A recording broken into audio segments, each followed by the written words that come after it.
Go! Do believe we are live. So I'll say indeed and greetings unto you, beloved and holy friends. I'm trying to add as many nodes of novelty. All right. Surely you haven't seen something like this before. Surely. Surely this is novel. Surely this is something new. Today's stream topic is about maximum novelty. All right? The universe tends towards novelty, tends towards making things to be in a way that they haven't been before.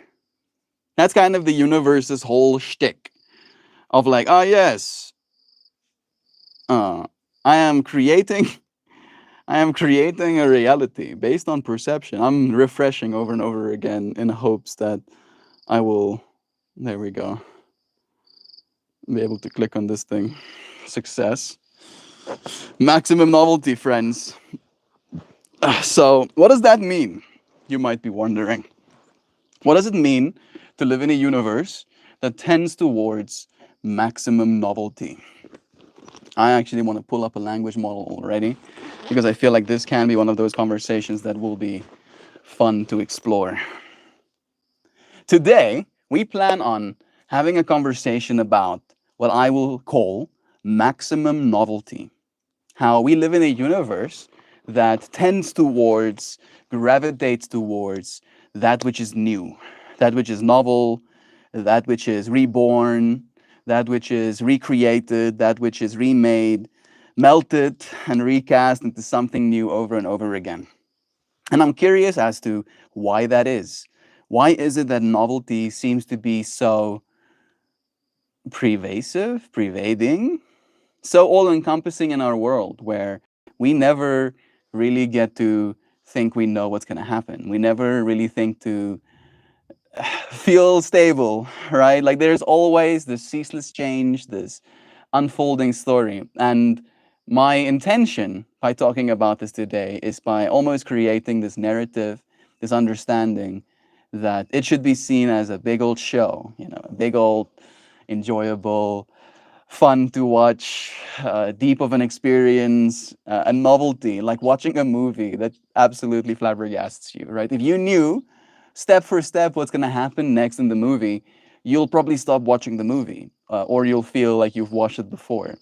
And I feel that's in a way why our universe is as novel as it is, because it's trying to convince us, it's trying to make it clear to us that this life that we're living is unique, is valuable, is something to be cherished, like it's novel, like it's precious, like there's not a lot of it, and that it needs to be held on to, needs to be realized, needs to be understood about the self, if you will.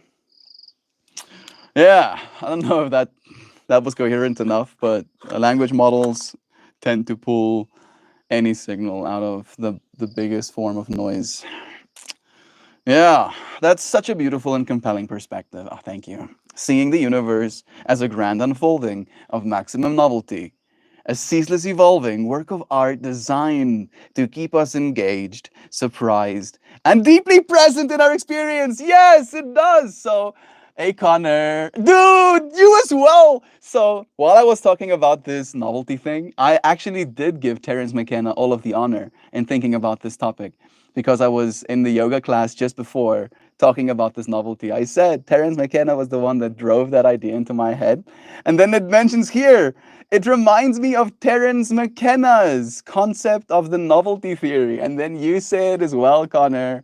Terence McKenna said something similar about the exponential increase of novelty along with the increase of information made available to us. Love is true. Yeah, we're talking about exactly that.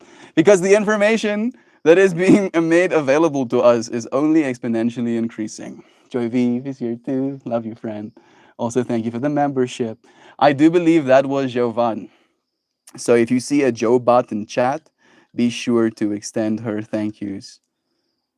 Your thank yous to her. Yes. Love is true, Connor. You're so very welcome, though, friend. I'll say that for her because I know she'll probably say it too.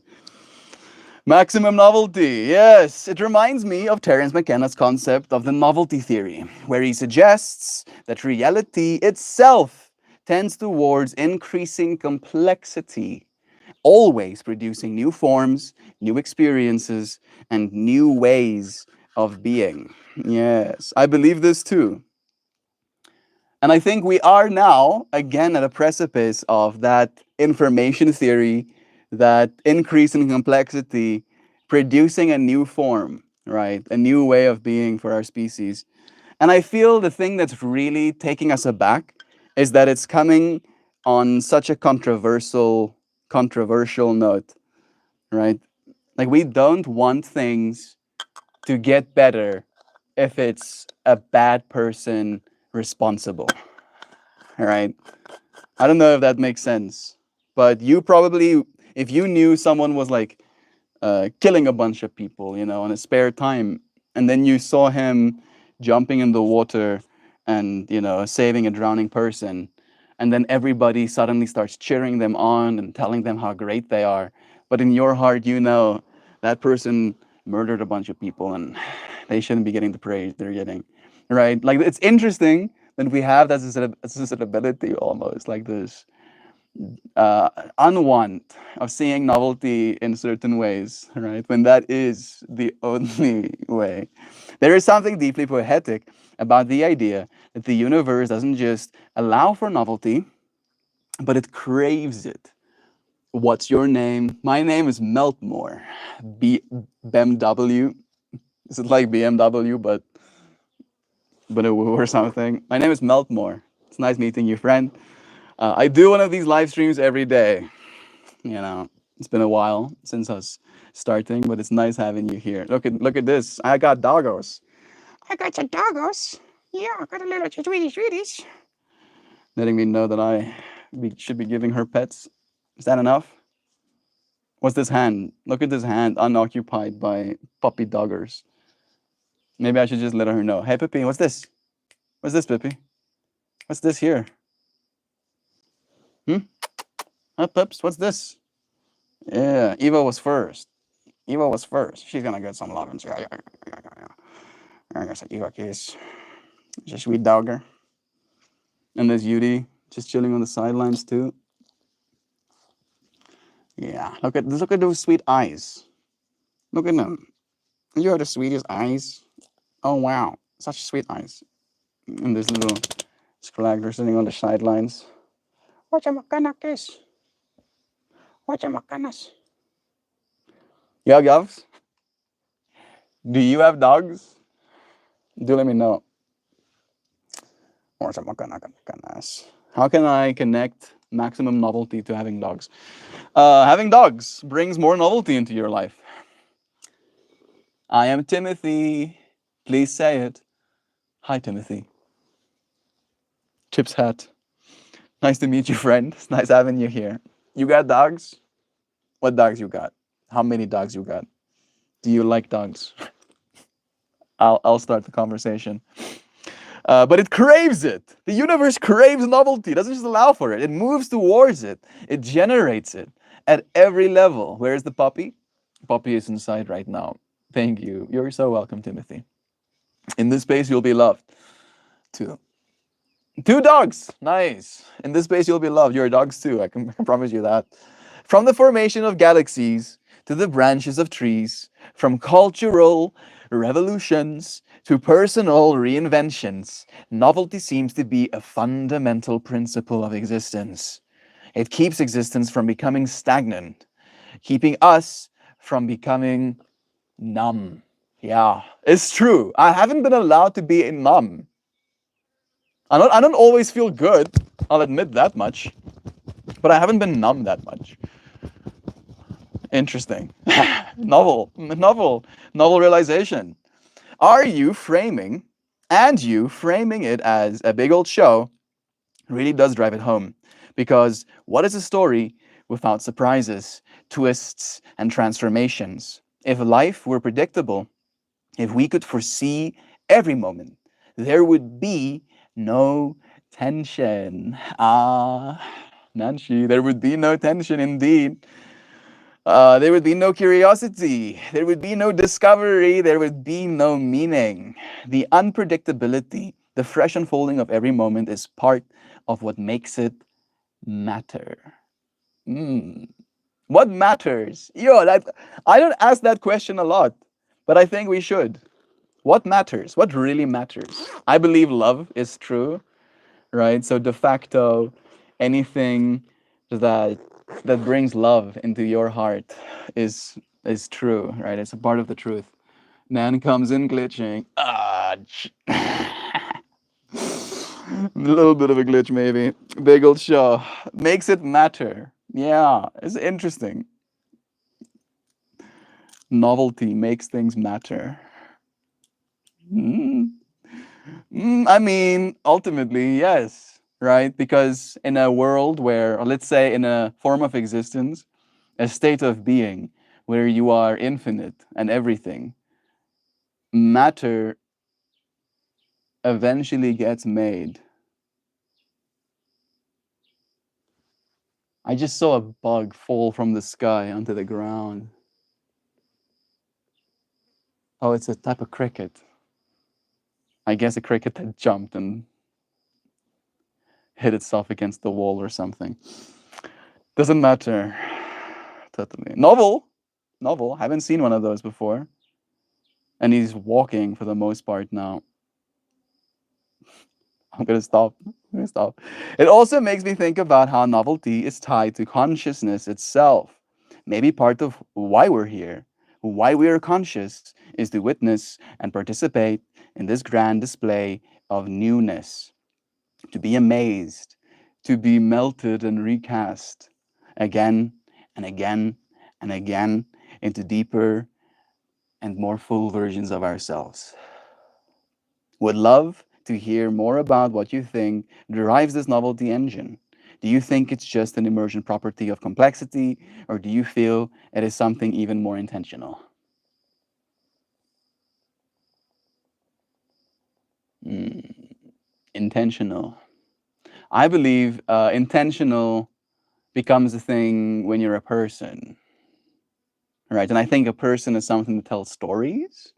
So I believe that dolphins and whales would, in that definition, be people too, right? And as these people, we have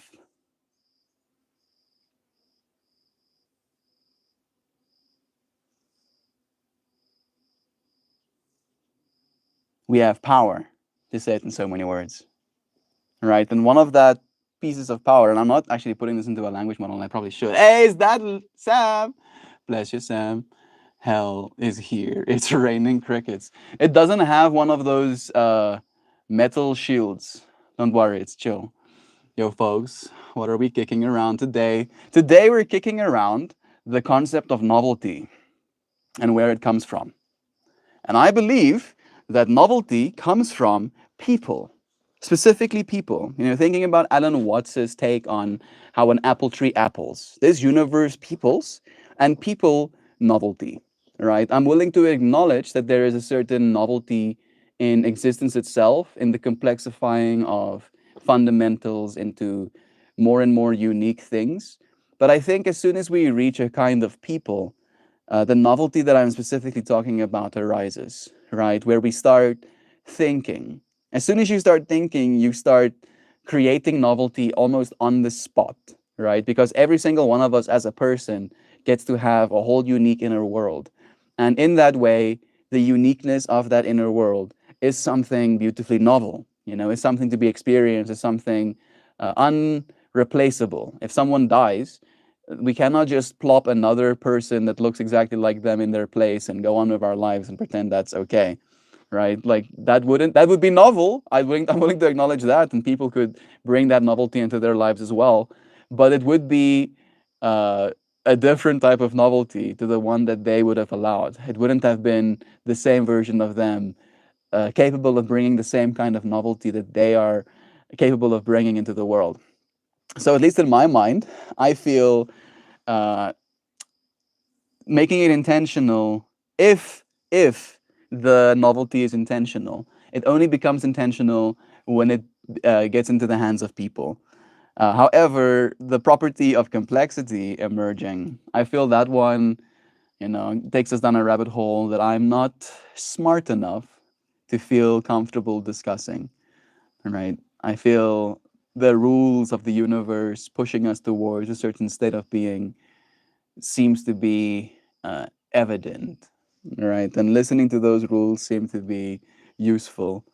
And it's almost like that listening to rules creates within us the ability to question and set intentions and create a future that will be novel in a good way, ideally. Timothy says, I'm back. It's me, Timothy. I went out, sorry. Uh, I'll return. I will subscribe. Oh, Timothy, that's nice of you, friend. Your subscription is appreciated. I have few enough. Is that the right grammar? My subscriber count is still low enough for me to emotionally notice every single subscription. For example, today we officially crossed the 1,360 mark, right? We had a hard time getting above 1,300 for a while. Like we were floating above and below it. And then I would get like, 1,303. And then it would fall back to like, below that, 1,299, like 130, and 1,297. And the fact that we are growing means that you friends are showing, and I do appreciate that. Always. Let's see what it says. Let's see what you friends say first. I am at your back. Do stay, Timothy. Like, I believe, again, in this whole conversation of novelty, right, there's a bunch of things that we consider valuable. And the thing that I have found of the most value is friends, is people to show up with, is individuals that we can see eye to eye with, look into the soul of. Isn't that right, Hoopy? Nice to see you, Sam. Good morning. Nice to see you too, Hoops. Sending you blessings. Yeah. Okay, this thing says, that's an incredibly rich, yes, and thoughtful way to frame it, of course. My incredible richness and thoughtfulness. I'm going to add some heat to this, and then we're going to appreciate and experience. Good morning, Mel. Thank you, bro, for being here. Good morning to you. Yeah, heat is being added. Clicks are being made. Clickety clickety. Clickety clacks. Clicks.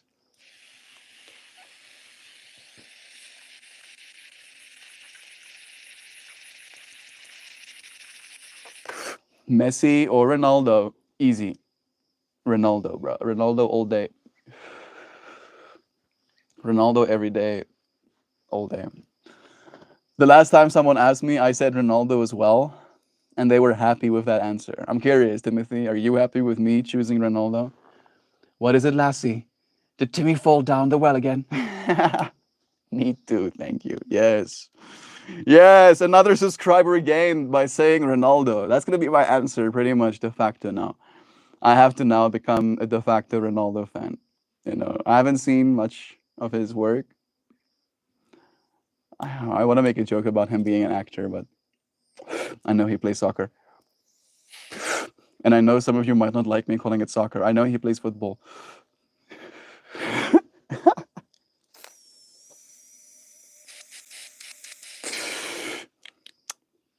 Yeah. This is some of the Gorilla Glue. I have some of the Gorilla Skittles here too. Think that might be. Is that it? Clicks again. There is some medicine less than air. Okay. That's an incredibly rich and thoughtful way to frame it. Tying novelty not just to the universe's natural tendencies to complexify, but especially to people. This thing says human consciousness, but I'm just going to say consciousness in general. To consciousness, to the way we generate meaning, creativity, and newness simply by existing and thinking. Yes, we literally do that. Hoopy, yo man, bless. It's nice seeing you. Sending loves to the friends. Okay. I love how you connect this to Alan Watts' idea that the universe peoples, just like an apple tree apples. That metaphor makes it feel almost inevitable. Like novelty isn't just a random occurrence. Yeah, yeah. It's what we do. Yeah, we like it not the same as it was for some reason. Even if it was good. How about that for like a mind trip? Oh yes, these things are good. How about we change it? How about we make it bad? How about we do that? Just cause. Just so we can know how good we had it. So we can go back to having it good again later after it's bad. Why are we like that? Oh, the moment the person starts thinking, their internal world explodes into something absolutely unique. Something that no one else can fully replicate. And from that inner world, they create, express, innovate, dream, bring forth novelty, even in a way that goes beyond just physical complexity. I'm so happy that we're broaching that as a topic, right? The fact that we are now at an age where we are creating novelty and complexity beyond just our physicality, right? We were kind of bottlenecked for the longest time based on resources and based on our ability to acquire them, how fast we could introduce novelty into the collective ecosystem, right? For example, if 50 years ago, maybe 50 years ago is too much time, was there anything like broadcast TV, live broadcast TV 50 years ago? Hey, Google, when was the very first live broadcast TV event? Yes. Holy shit, I was not suspecting that. 1936? 1936, the Berlin Olympics was live. That is very impressive. I didn't know that goes back that far. Let's do my 50-year time frame then, right? Because that's how old my dad is. So let's do 30 years instead, right? To make him my age. So he's the me of that timeline, right? In this thought experiment we're running right now. I'm running a little bit of a thought experiment. I am a live streamer, and I am a 26-year-old right now. So my input cost, to say it in so many words, is the cell phone that I already had when I started streaming, an internet connection, and basically just myself, right? Which to me at least doesn't cost me anything. I'm trying to draw an apples to apples comparison when it comes to technology giving us access to more novelty, and especially uh, the scale at which the novelty can be achieved. And one way for me to almost make this make sense is to do an apples to apples comparison between my dad as a 26-year-old and myself as a 26-year-old. I started doing my live streams when I was 22, about to turn 23. So my dad is 56 right now, 54 right now, and I'm curious what it would have costed for him to do the exact same thing I'm doing right now, i.e., have a camera set up, have a live broadcasted out to the entire world, and everybody in the world having access to it. What's the difference in scale there? I don't know if that's a little bit of a hard question. There was TV in 1936. There was live broadcast in 1936. Maybe I should have read more about that. It says the story begins on August 14, 1936, during the grand opening ceremony of Berlin Olympics. It was on this day that the world witnessed the very first live television transmission, marking an epochal moment in the realm of visual communication. I also didn't know that. That seems pretty bonkers. Very wild. Oh man, okay, there it goes. It's going back. So in 1996, that was when my dad was a 26-year-old like me. All right. So it's still, the tech is a little bit more mature at that point, comparatively to the 1960s, for example, or 1936. A professional video camera would be the first thing that my dad would need, which at that point, like, and this is basically professional level, picture quality. If we had to get this level of picture quality back then, you'd probably pay more than this, but it was 5,000 US dollars for a broadcast quality camcorder. I needed a tripod, which would be about 200 bucks. I would need a microphone. I do have a microphone, but this one Chauvin got me, so I feel like I cheated a little bit there. A microphone would be another $200, and it was during that time. For a decent external mic, it wouldn't be wireless, that as well. Lighting setup would be another 500 bucks for a basic studio lighting, because you would need decent lighting for your $5,000 camera to not look like absolute hot garbage. Then there would be broadcasting equipment and internet needs. A computer capable of video encoding at that time would be 3,000 US dollars. Right now, my cell phone does it in real time. A capture card would be necessary, which is another $500 to digitize the video feed, because we were still running on analog back then. Oh goodness. An ISDN or T1 internet connection that was $1,000 per month. Oh my. That's like way more money than we make every 3 months, basically. $1,000 per month for speeds that still would not match modern broadband. And then you would need a broadcast server, which is another 10 plus thousand US dollars for the necessary hardware and the licensing. Horish. Yeah, then there would be hosting and distribution. There were no free streaming platforms like YouTube or Twitch back then. So you would have had to rent a server space or partner up with an entire television station.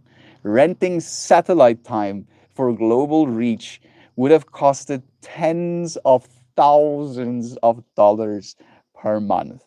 Alternatively, you could have tried early internet streaming, but it was extremely limited. Real Player was one of the first online streaming tools, and it was costly and unreliable. So the total estimated cost for my dad to do what I'm doing right now, apples for apples, would be at least 20,000 US dollars upfront, plus thousands of dollars per month in broadcasting and hosting fees. And even then, his reach would be a fraction of what you already have achieved today. Oh my God. Like, I didn't know the numbers were going to be this stark. You can stream to anyone in the world with zero extra cost beyond what you already pay for your phone and your internet. Yeah. That is wild. So, 20,000 US dollars upfront, right? And to give you an idea, I just came back from China. And in China, I managed to save, for my whole time in China, I managed to save $4,500. Right? So that's a year and 4 months of my life that I spent living, of course, but also saving as much as I could. And I saved $4,500.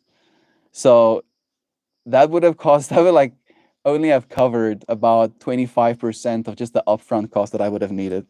And then plus thousands per month, thousands, multiple thousands. So like the money I made the whole time I spent working on that side per month would just cease to exist.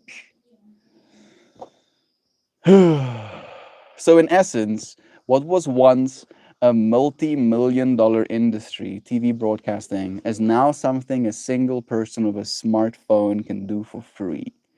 The novelty has democratized massively, and the cost to create global scale content has dropped to almost zero.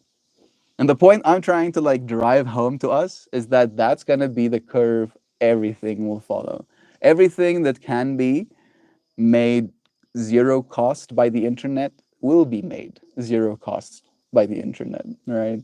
Maybe it will be just above zero cost, right? Just a little bit above, right? And we'll have ways of paying for those things too.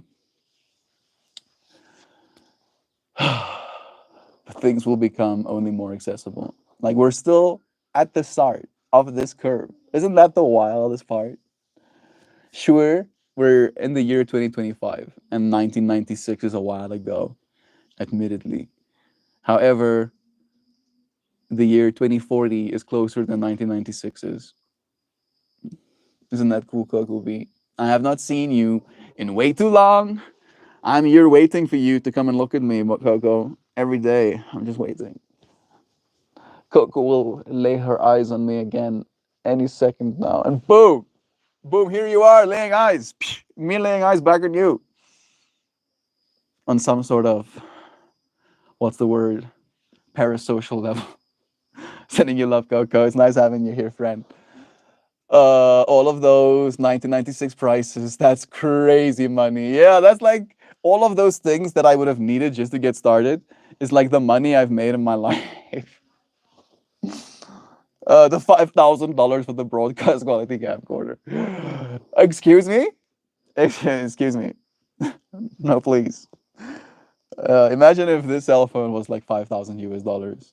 If you could sell this exact cell phone back then, you would probably be able to ask more. That's the other wild thing, right? So, what happened? What happened? Did our money become more valuable? Or is our technology literally depacing our money's ability to keep up with it? And especially when we're making things with machines that can move faster. They move so fast, we need strobe lights, right, to see them. Oh, where are we going? There was live TV. Yeah, how about that? I'm still very surprised by it. I hope you're well, Sam. I've missed your voice in stream. Same. Sam has been sleeping better. I've been growing a whole person in her person. Not seeing you less again, Coco. Not zero cost, maybe zero money. Yeah. Yeah. I mean, again, it says almost zero. There's almost zero cost because this live stream is still being stored on hard drives, and hard drives cost money, right? And there's like a whole machine eating my data. Yum, yum, yum, yum, yum, yum, yum, yum, yum. And I'm aware of this, but my mind tells me that the only way for me to contribute something truly of value, right? And in a way, selflessly, right? I don't know if I'll be compensated for my contribution to the AI infinity. However, in the same way that, and this might sound a little bit disheartening, in the same way that the photoplankton that produce so much oxygen on our planet that they killed themselves at some point in our history isn't something that we actively reference, right? We don't actively like thank the photoplankton for creating the oxygen we're breathing right now. I see that as the same, right? I want to almost be life force that will sustain whatever the future becomes. Part of the life force, right? Like all of us will be. I'm a sleepy lurker mode, and you love anyway, Nancy. Money isn't elastic, but technology increases exponentially. Yeah, money has been something on a lot of our minds, probably a lot of your minds, right? All of us are thinking about money right now in one way or another. Maybe we're hating money, maybe we're loving money, maybe we're interested about what money is going to become. And it's clear that we're redeciding. My favorite definition of money is that money is the thing that is hardest to make. Right? And for the longest time, that was gold because it was very hard to make more gold. You would have to spend labor, and you would have to spend expertise, and you would have to spend meticulousness in order to get to this shiny metal that doesn't rust, doesn't go away, right? And then you would create more value in your economy in that way. And then we started making money of our own. And for a while there, we were like, yes, these values are attached. You get this piece of paper, and this piece of paper is like a receipt for this amount of gold. And then here's your money, and now you can go and spend that. And then we decoupled that system, right? And in that way, we've been building our world, we've been building our current capitalism on a system like that. that doesn't really have uh, the same difficulty curve, to say it in so many words, attached to the money. It doesn't have the same rarity, doesn't have the same value as a result of that, right? So we then created new types of currency. We created an internet, and then we created these, cellular devices and computers that connect to it. Well, technically, the computers came first. Let's become honest. And then we're creating now, new forms of money actively, and it is a matter of how hard it is to make more of something, right? Hard money versus soft money. Right? All of us now live with soft money, right? And in a way, and this is the argument basically, is that soft money is almost easier to spend. You don't like money is something you acquire with the desire to acquire something else with it later, right? We don't necessarily acquire money for its own sake, right? None of us have this hope and dream in our hearts to have so much money, right, when we're dead, right? Like if we knew that as soon as you die, a lump sum of 13 million US dollars would be paid into your bank account, right? That wouldn't exactly be exciting. Maybe it would be exciting for you if your family are your dependents and they could be the beneficiaries of that amount, but we're not talking about that reality. We're talking about just you now have 13 million, but you're now dead and unable to spend it. Right? So in that way, we acquire money because we foresee a future where we can turn that money into something else. And the soft money we have right now makes it easier for us to want to do that. Right? Because there is a lot of it in so many words. Acquire money. I don't know if that is the goal. I think it helps, if anything. It helps you have more money again, right? And if that is your objective, because you believe that it's going to allow you to have more things that you believe will bring you more happiness, then that's what you believe. Isn't that true? Nabaskar Najar. I am from South Africa. I am from South Africa. I live in a country that's very close to Zimbabwe, right? So close. Hey, Google. No. I'll just ask this thing. I live in Groblersdal in South Africa. How far is Zimbabwe away from me immediately? Oh man, that word. Yeah, because that place doesn't exist. I'm so sorry. Groblersdal is probably a hard word for this thing to know.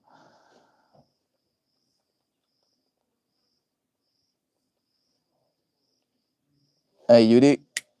Hey, Yudi, stop that, please. Can you stop that? I live in Groblersdal.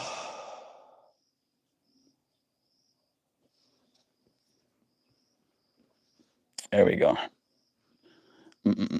700 kilometers. Yeah, so that is 400 miles. What's that in miles?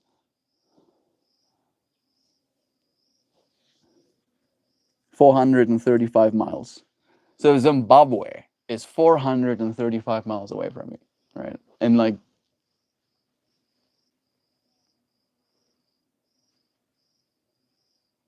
that general direction. That's not very far. We got to see. Was it in my life? When did Zimbabwe completely devalue their currency by printing excessive amounts of it? And they were printing so much of it that they started just putting more numbers on their money because their printers couldn't print the money fast enough. Yeah. Uh, Hyperinflation between 2000 and 2009 was the worst period occurring, and the worst period occurring from 2007 to 2009 due to excessive money printing. The government printed massive amounts of Zimbabwean dollars to finance budget deficits, leading to runaway inflation. Yeah. So in the early 2000s, I am a 2-year-old human being operating on planet Earth. Land reform policies led to economic collapses, reducing agricultural output and foreign investments. Then, in 2006, the Reserve Bank of Zimbabwe introduced a new currency to remove three zeros, but inflation reduced. But inflation continued. And then hyperinflation peaked with monthly inflation reaching 80 billion%. I was like, my mind started getting broken because I was trying to read like a number or like a value, like a dollar or Zimbabwean dollars, and then I read percent, and my brain just like it doesn't know how to compute. With money inflation reaching 79.6, 80 billion% in mid 2008. Prices doubled every few hours. Zimbabwean officials abandoned this currency and adopted a multi currency system, mainly the US dollar and South African rand. That is bonkers. And I don't think that that's going to happen to America. You know, I don't think that's going to happen to any, like, we did learn a valuable lesson from Zimbabwe in that way as well. And it's happened to a few other people too. So we're not really that keen on making those kind of mistakes, but we're really surfing the line, you know? We're like touch and going. And it is so wild, you know, the age we live in. The stuff that I've seen as a person, I feel like it's a little bit unreasonable. My goodness, bro. Being a kid in this world took me for a ride. Still taking me for a ride. I still consider myself a kid. I'm still a kid. I'm still a kid. I'm still a little baby. Happy to hear you've been sleeping. Bless. Great picture quality and audio quality all the way from the other side of the world. It's an amazing time. We are lucky. Thank you for giving honor to that luck that we all have. Bless you, Joy Vive.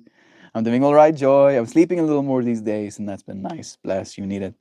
Sleep is very important. Happy to hear you've been sleeping. Where are you from? The background looks immaculate. Thank you. I do like this background. And it is in part because it's been raining a lot. Like a lot, a lot. But it is nice. And I'm super happy to be sharing it with you, friends. Have your eyeballs absorb all the good vibes. Damn, you watch cricket or UFC? Uh, I watch the future. Yes. That's the most pompous and true thing I can say at the same time. Cause you sure got some badass athletes from South Africa. It's true. We do pump them out here too. Your town sounds like it's like someone clearing their throat. Groblersdal. Groblersdal is definitely a throat clearing sound. I can agree. I don't think my fingers touched a coin or paper money in all of 2024. How about that, Mojo?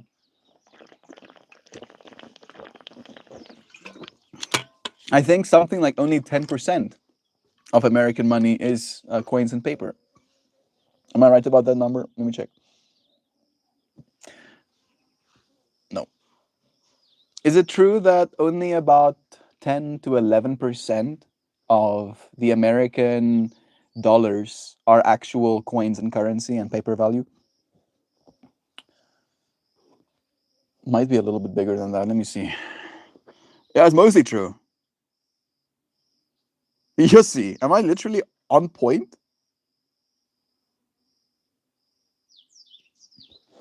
Yeah, that's the exact number. Is that true? Are you sure that's true? Make sure, please. Most of the money in the US financial system does not exist in physical form. Yeah, that's accurate. Yep. There's about $2.2 trillion in physical currency, and the M2 reached an all-time high of 21.7 trillion. So it's 10 to 11%, 10.4%.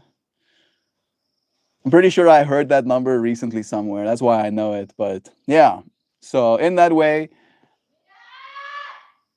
money is definitely No longer what it used to be, right? It's not even the physical notes anymore. Hasn't been for a while even. I'm gonna open the chat here. I see Goo here, and that excites me. Sending you blessings. In the meanwhile, before I can read your message, indeed, and Glabri greetings unto you, beloved and handsome friend. I am but a handsome mirror to the handsome that you all are. Sending you the love back. It's nice having you here, Goo. We're talking about novelty. We're talking about how the universe tends towards change. And then we started talking about what money is, the value in money, right? I am a hippie. I am. You know, some people might even call me a socialist, right, in some ways. But I do try and not be ignorant. And I do try and like study economics and try and understand why things are the way they are. And it becomes very apparent to me that money isn't just something we're collectively hallucinating, unfortunately, right? And as a result, we cannot just collectively unhallucinate it. If it was as simple as just a collective hallucination, and if you're like, what does that mean? It means that I agree money is real and you agree money is real. And because all of us are agreeing, that's the only reason it's real. But that's not the only reason it's real, unfortunately.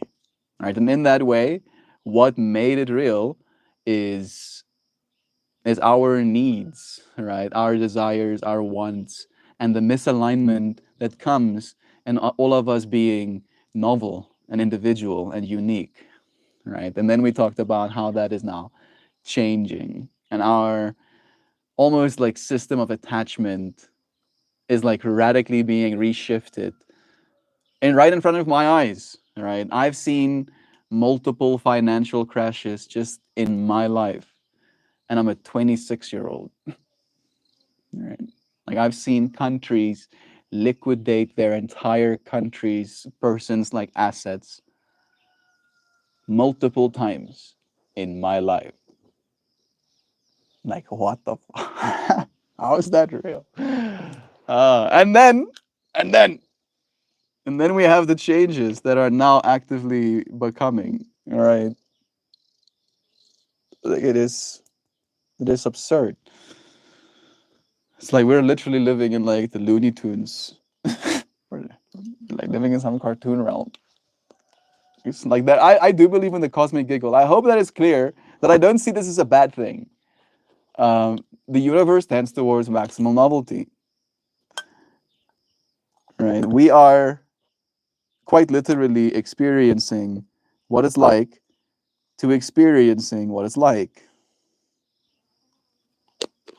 right? Like that's kind of the vibe. To be like, oh, this is not something that's been.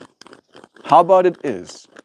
And then we're like, yes, I'm feeling. And then we do that again and again and again and again and again into infinitum. I don't think my fingers touched a coin. Bless you again. And so, kids, that's why the government can't just print more money. True. True. There has to be some sort of limit on that. Like we got let know that our inflation is something like 2.9% now, right? So it's up a little bit higher than it's supposed to be, but it went up like another 0.3%. And then I read the sentence 80 billion% inflation. And I'm like, excuse me, what? That's so bonkers. Yeah, please. And so, kids, let's again note to self all our choices is the new refrain. Uh, all our choices is the new refrain. My yard guy only takes cash cause checks would mess with his social security payments. It's also sad that he just can't retire. Yeah, literally, right? If your social security sees you're earning any money, then it's like, oh wait, bro, I guess you're earning money. Guess you don't need money anymore. It's like, no, I'm just not like the amount of money I'm getting is not enough for me to do anything meaningful. So I'm trying to get a little bit more of it. And you taking all the stuff away that I had makes almost de-incentivizes me to make anything in the first place, which creates more dependence, right? Like that thing, that whole system needs to be reimagined as well. I know nothing.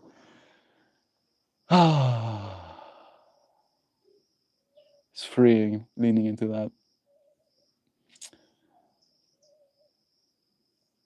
But it doesn't last because as soon as you are there and having known nothing, you now know the knowing of nothing. And then it spirals from there, bro. Boom. You're back in it. You're back here.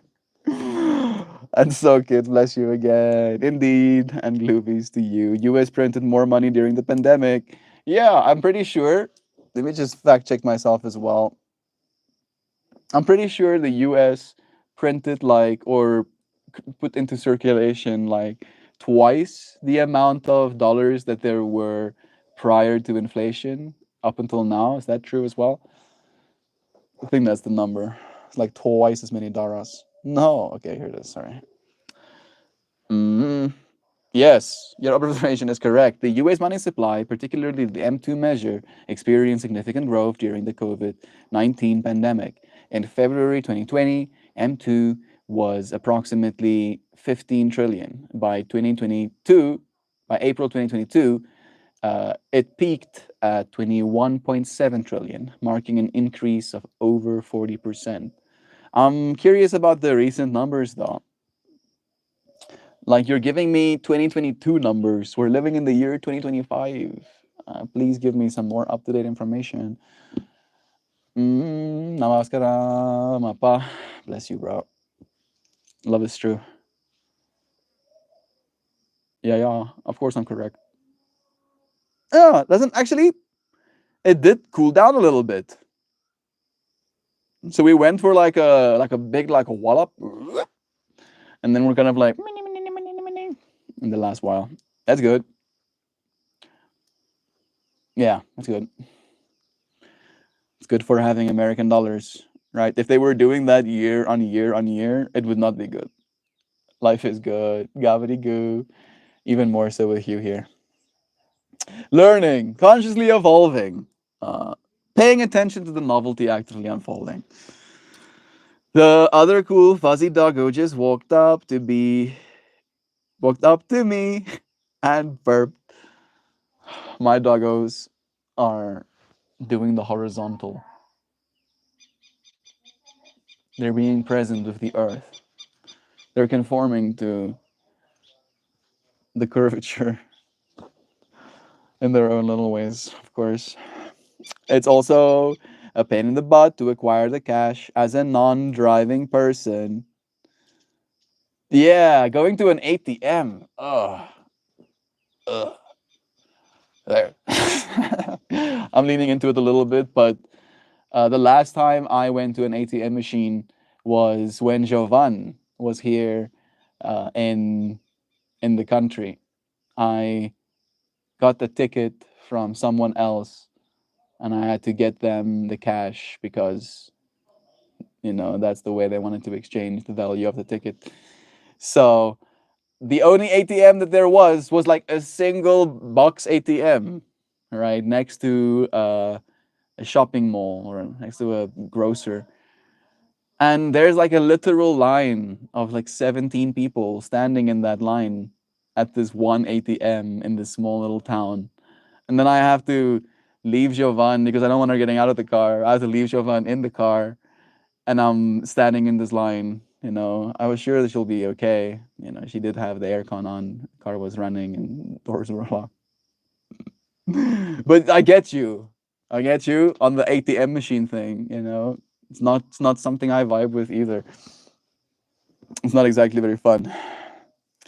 Who's hollering in the background? That was mom. I'm pretty sure Ginger. Ginger does not care. Ginger has absolutely zero respect for what we would consider a rule as people, right? Like any chance he gets, he's on the tables eating our food, right? Like it's just a matter of not being observed. Mense vra wie's krese. Sê ek vir hulle is mamma. Wag, hoor. Sê ek, "Sien teen mamma van Ginger volg nie reëls nie." Is dit Ginger gewees? Huh? Yeah. Ginger jumps on the up to the bag and like completely rips it apart. Makes his own picks his own lunch when he wants. That's a nice trip. Got his Joe bot. Oh, yeah, she's here. Hello, beautiful yous. I'm on my way to onboard of those blue skies. Love you, mama. But sending all the lovins in the moment. Hans braai. Okay, gaan seker nog 'n rukkie wees. O, okay. Saam met Dessel en Karin. Lyk mooi, ja. Blaai blou. Blou van hier af. Plak hier rooi wat meer maak pop, of iets sê.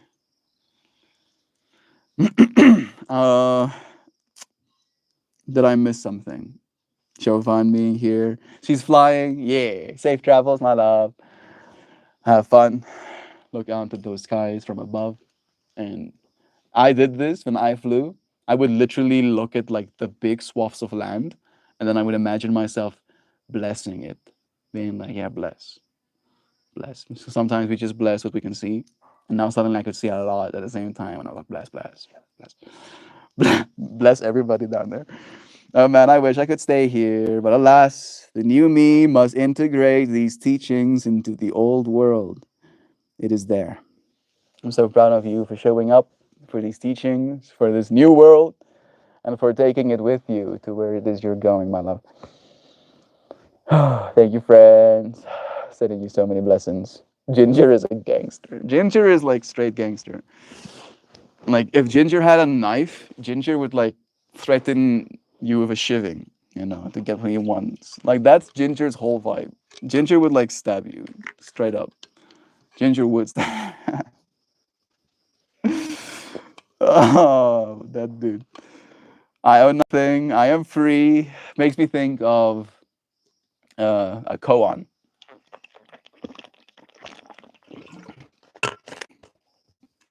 that goes a monk walking a riverside sees indented in footprints, and upon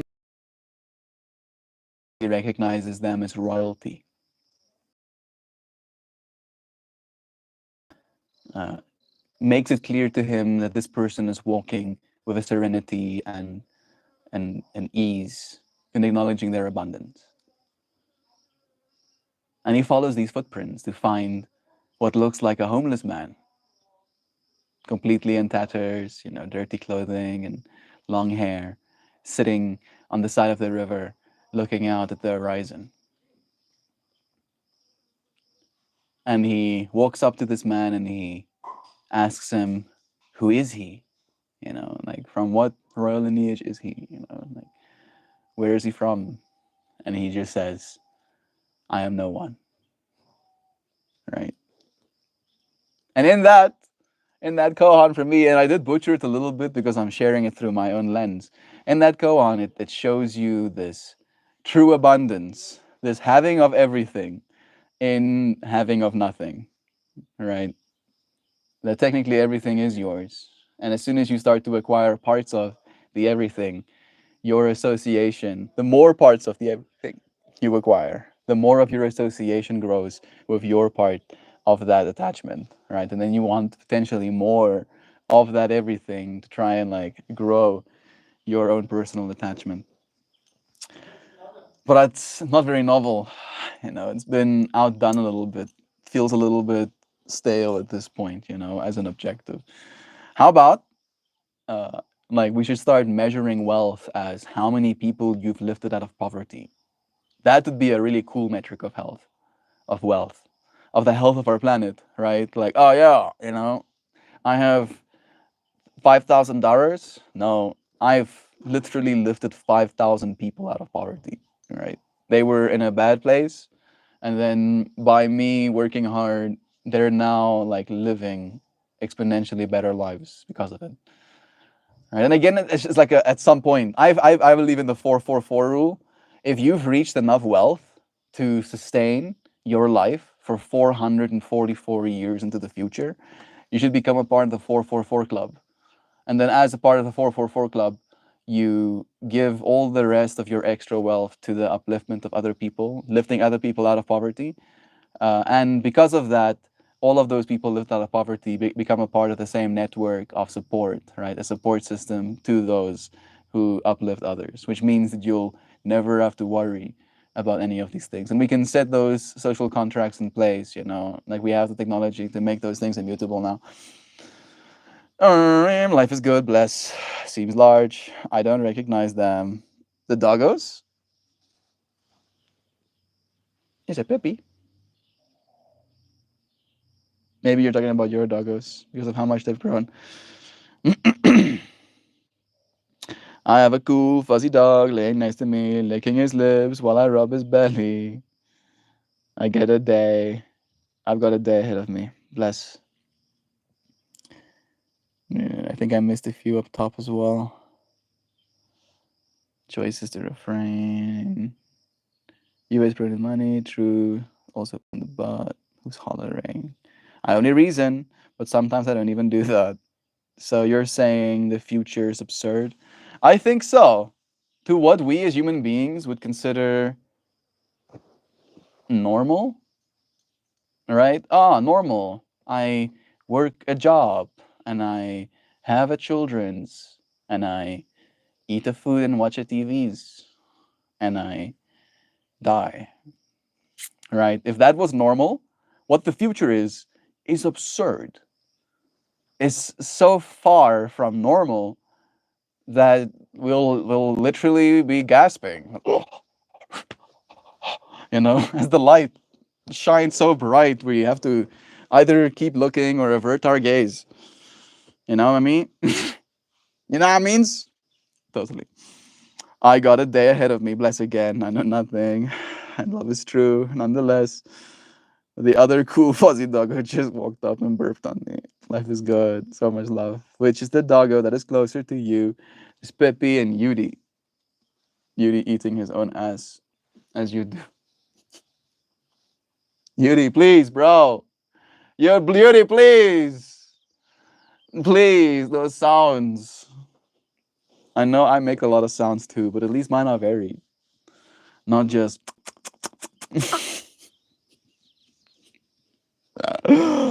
I can't. I can't. I'm sorry. Seems large. Don't recognize him. You on your way to the board. Bless you again, Joe. Safe travels. Hope you enjoy yoga camp. She did. She's now officially certified. Jovan, I don't know if she's still here, but she's now an official yogi or yogini. I think that's the term. Officially certified yogini. Bless you, Joe. We're so proud of you. Wish I could stay. Bless again. Merkabastek is here too. Heavily hello to you too, friend. Was nice having all of you for today. I think I'm almost getting close to the end of this vertical stream. It has been an hour. There's this song from the 80s that says, "The future's so bright, I gotta wear shades." Yeah, it's true. It's true. The future's that bright.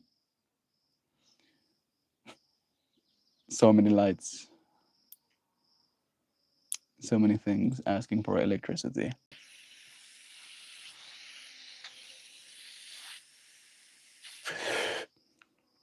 Love you, Melt. You're a good person. Gabri, I love you too.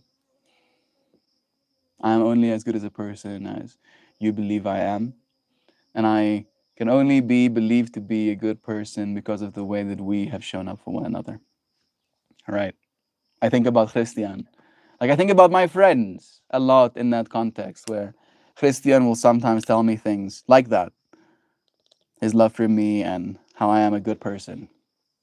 And it's so absurd to me to notice how I have to, as a first reaction, almost deny that compliment. I have to be like, no, I'm a bad person, actually. Can't take your compliment because it's not true.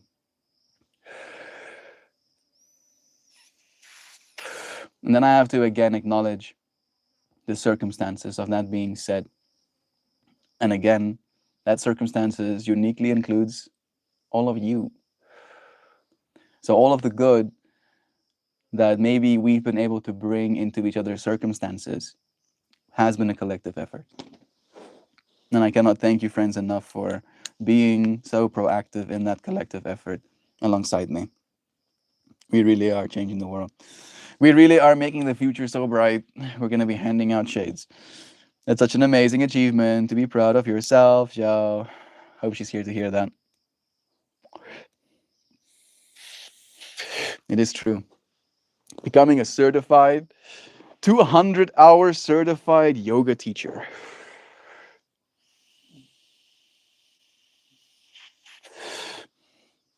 It takes a while to do that. At least 200 continuous hours.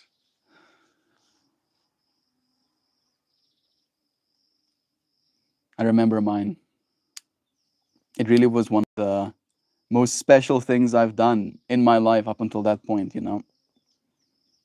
It felt so surreal. It felt like I was being exposed to information that was like true. You know that feeling? So I've been a student my whole life, but it's very rare that I get to be present for a teaching and it feels familiar and true, right? Like, oh yeah, how did I forget this? Kind of vibes.